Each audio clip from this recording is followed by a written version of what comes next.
go over them. We can go over them. So a couple of things xPetu tweeted today. Secret OP Varus build. Ginso's Rageblade and into experimental Hexblade. Ginso's by far the best first item for Varus in most games, while Kraken is blah blah blah. Hexblade second because attack speed is converted into 80 AP. So I think Ginso first makes a lot of sense. Hexblade second is arguable whether it's good or not. I think that he has like other options like Bank Terminus or whatever, which are more consistent. But I do agree with Ginso first. It does make a lot of sense. Then he tweeted that K'Sante is probably one of the best Deadman's Plate users in the game. Yet the item is built 300 times less than the Iceborne. Tag K'Sante players so they fix their build. So he thinks Deadman's Plate is very underrated on K'Sante. Which makes a lot of sense, because the way Deadman's Plate operates is it functions off base AD, which K'Sante is very high. Also, K'Sante is very, very kiteable as a character, and Deadman's Plate gives you move speed, right? And he already has inbuilt utility with slows and with stuns, so Iceborne Gauntlet in that sense has less value. These are some of the reasons. I know that Deadman's Plate is consistently one of the better performing items in this video game. Then he tweeted, Salja's Grudge is mostly a bait item on Zat. Black Cleaver is superior in most games except if you're really good and enemies are full squishes that you need to one-shot. So when it comes to this, I can see why that would make sense.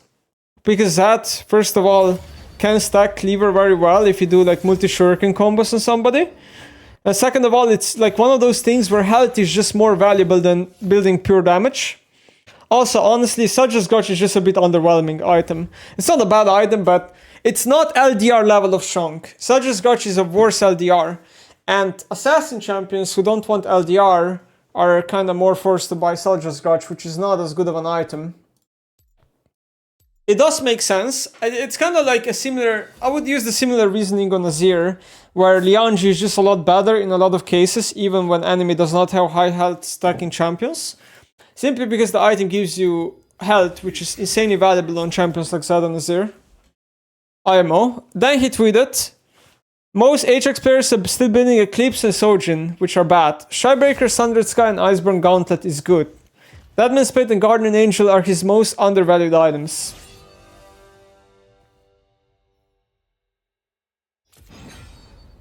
So on this one,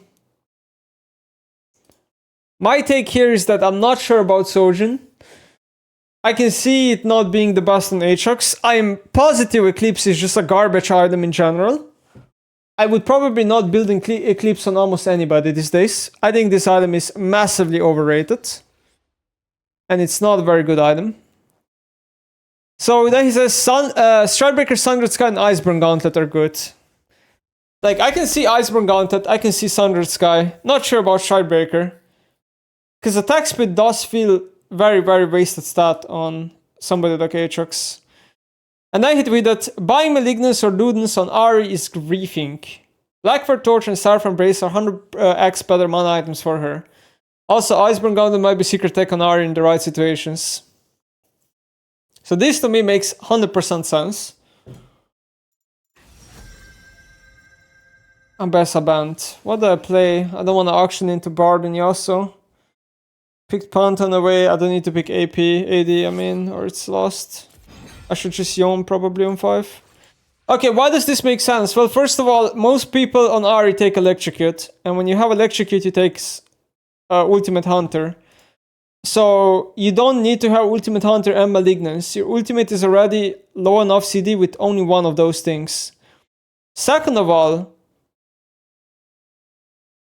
yeah, if you have Ultimate Hunter, then it doesn't make sense to buy Malignance. So Blackfire Torch and Seraph are just better items in that sense. Their stats on the items are just superior. I mean... Okay, wait, pick a champion. This is Talon mid, probably. Bro, Swain would go insane here, but we have way too much AP. Just thinking so I don't fuck up the pick. Like, Yone is fine, but... What if I go Poppy? Isn't Poppy insane here? Fuck, I kinda like what I'm seeing. I'm going Poppy. I kinda like what I'm seeing. I forgot what the runes I play on Poppy, but I think I used to play these runes. Didn't I? I mean, Poppy does physical damage, so it's not gonna be too bad. I see enemy comp, like I see Poppy or like Jax or something. Those champs are insane here. Alright, so anyway, anyway, the point I'm trying to make here is that people will slowly realize, which I've been saying for God knows how long, that Ludens is by far the worst mana item. If you don't count Roa, that item, we don't count Roa. Roa is by far the worst item in the game, but yeah, Ludens is just a bad item. And Malignance is usually bad as well. Malignance is only good on champions that have some sort of a ultimate synergy, right?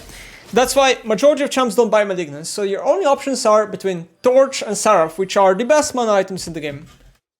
So it definitely makes sense why Ahri would be using those. I thought I found the hero. If she doesn't need Malignance. Anyway, here's what we're gonna do, chat. We're gonna buy tier on first recall. And then we're gonna buy Sundered Sky. And we're gonna fucking play some 80 Poppy, baby. Heavier than it looks. Why would you buy Iceborne Gauntlet on her? He's saying it's like an underrated hidden tech, because you probably buy it in games where enemies heavy physical damage, and then you do ultimate auto tech, enemy gets slowed, and you have free charm to land. It does make some sense. Plus, because Ahri also buys Leechbane, and she's a Shin user in a way, like she's not too bad of a Shin user, it does make sense because you can apply it, right? That's kind of the logic there. Justice! Oh my god.